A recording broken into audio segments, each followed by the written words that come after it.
এবার রাজধানীর ২ সিটিতে কোরবানির পশুর হাট বসবে ২১টি। ইতোমধ্যে হাটগুলোতে গরুর পাশাপাশি আনা হয়েছে উটও। এই মুহূর্তে রাজধানীর গাবতলীর হাটে আছেন রিপোর্টার রাশেদ লিমন, সরাসরি যাচ্ছে তার কাছে।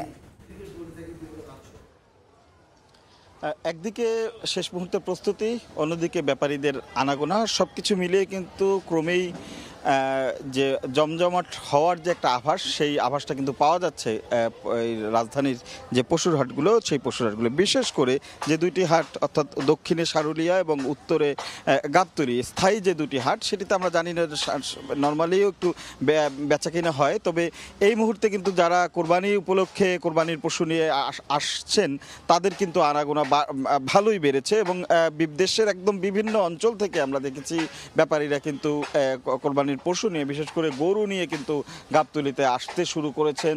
নিজেদের জায়গা খুঁজে নিয়ে কে কোন জায়গায় আসলে গরু নিয়ে থাকবেন, বসবেন, সেই বিষয়গুলো নিচ্ছেন।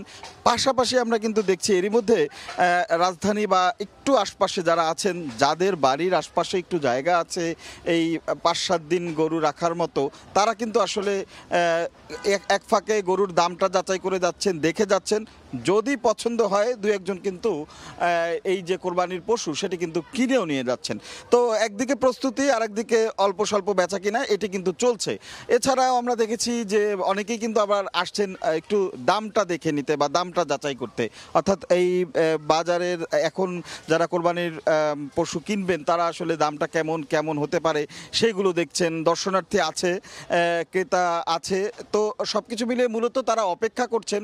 হাট যারা ইজারা নিয়েছেন তাদের সঙ্গে যখন কথা বললাম, তারা যেটি বলছেন যে মূলত বুধবারের, তারা যেটা ধারণা করছেন, বুধবার থেকে বাজার পুরোপুরি জমে যাবে এবং বৃহস্পতিবার, শুক্রবার, শনিবার, এই 3 দিন বেশি বেচা কেনার একটা আশা তারা করছেন। এবং সেই উপলক্ষেই শেষ মুহূর্তে একদম সবশেষ জায়গাগুলো, অর্থাৎ কোথায় কোথায় ব্যাপারীরা বসবেন বা কোথায় কোথায় গরু বা অন্যান্য পশু রাখা হবে, সেগুলো কিন্তু তারা দেখে নিচ্ছেন। এবং এই পর্যন্ত যদি দামের কথা বলি, যে আমরা কিন্তু দেখছি বিভিন্ন যে একদম বড় গরুগুলো, যেগুলো 10 লাখ, 15 লাখ বা 20 লাখ পর্যন্ত টাকার গরু কিন্তু গাবতলীতে আছে। কিন্তু এখানে আমরা দেখেছি উটের উপস্থিতি দেখেছি, অর্থাৎ কোরবানিকে সামনে রেখে বেশ কয়েকটি উটও উঠেছে, দুম্বা উঠেছে।